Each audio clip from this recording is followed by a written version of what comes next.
பெண்ணின் எந்த இடத்தில் திணினால் பெண்ணின் அந்த உறுப்பின் அந்த உறுப்பில் மன்மத நீர் விரைவில் சுரக்கும்.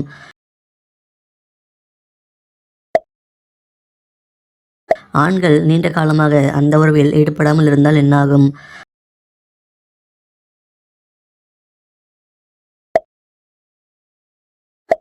அந்த மாதிரி உறவில் அதிகம் திருப்தி கொண்ட நாடு எது?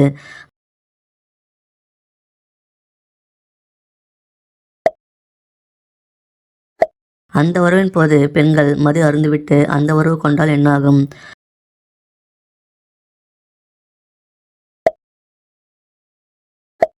அந்த உறவின் போது பெண்கள் பதற்றமடைந்தால் பெண்ணின் அந்த உறுப்பு எப்படி மாறிவிடும்?